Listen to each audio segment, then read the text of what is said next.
RA19, Radio Nacional Puerto Iguazú, una emisora al servicio de la argentinidad.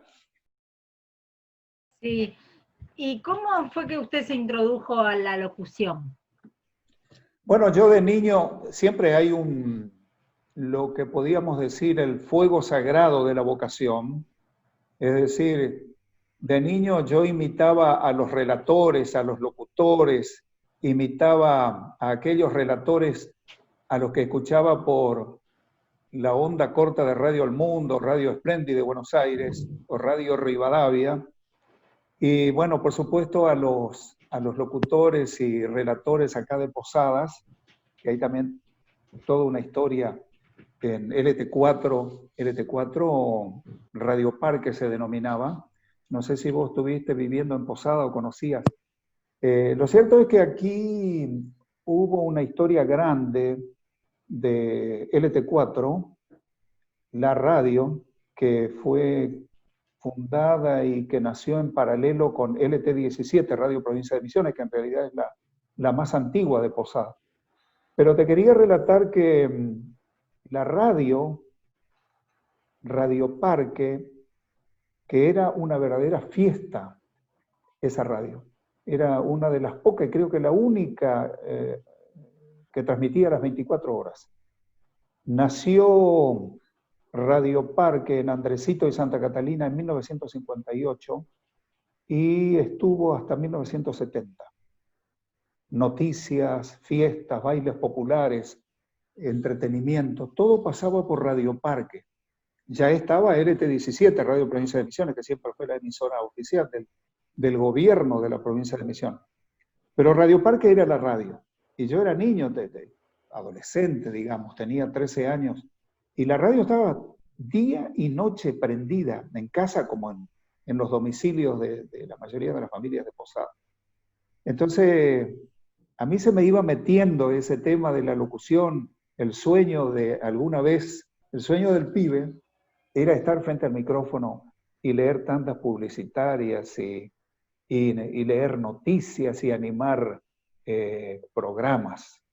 Y entonces yo soñaba ser como Silvio Orlando Romero, un gran relator. Silvio Orlando tenía una dicción perfecta. Relataba fútbol, boxeo, ciclismo.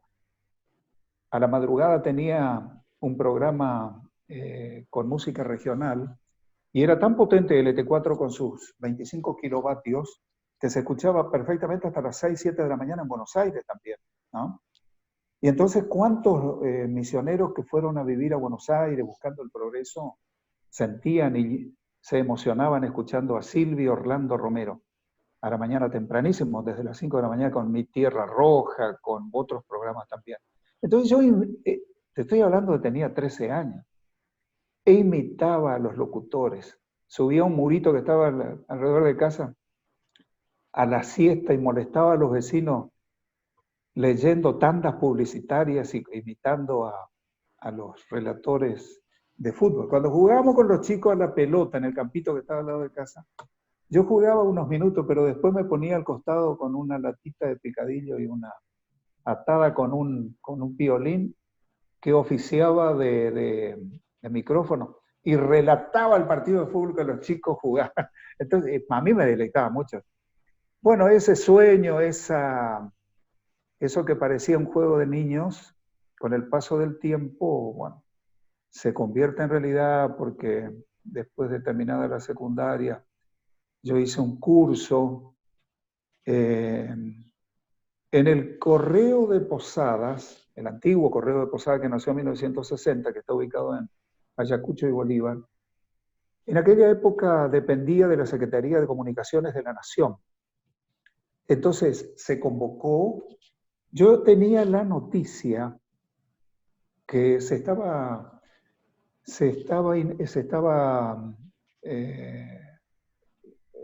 la idea de poner una radio en Puerto Iguazú. Esa radio iba a ser la filial de LRA, Radio Nacional de Buenos Aires, para lo cual llamaron a hombres y mujeres que quisieran ser locutores de esa radio a un curso que íbamos a hacer. Y lo hicimos en el Correo, que dependía de la Secretaría de Comunicaciones de la Nación. El señor Caballero era el director general y bueno, yo cuando me entero de esto, como amaba el tema de la radio, hice ese curso, después teníamos que rendir. Pasaba por fonética de inglés, fonética de francés, algo de literatura, algo de redacción, ortografía y fundamentalmente lectura. A ver, ¿cómo andábamos? No puede ser locutor una persona ceseosa, una persona que no tenga condiciones naturales, ¿no? Así que, bueno, yo me presenté con pocas esperanzas, porque era mucha la gente que se había presentado, pero vamos a probar. Después rendí oral y escrito, pasó el tiempo y bueno, yo no tenía muchas esperanzas.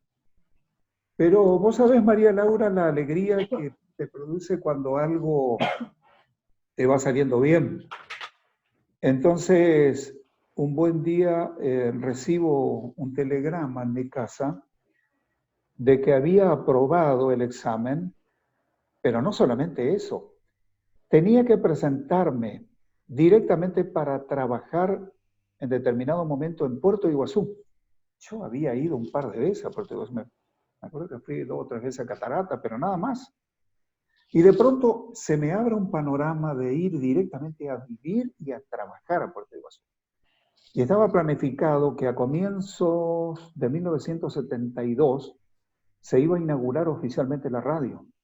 Así que yo fui a vivir a Puerto Iguazú y empezaron las transmisiones experimentales. Y te diré más, ¿dónde vivir? Porque tenía que alquilar en un lugar. Entonces me fui a vivir con un amigo de Posadeño que trabajaba en el Banco Provincia, en Villa 14, a ver si te ubicas, Villa 14. Así que con Pedro Arapchuk, muchacho que trabajó muchos años ahí en la sucursal del Banco de la Provincia de Misiones, que estaba situado sobre la avenida Victoria Aguirre. Muchos años estuvo ahí. Hasta que después el banco se privatizó en la época de Federico Ramón Puerta, ¿te acuerdas?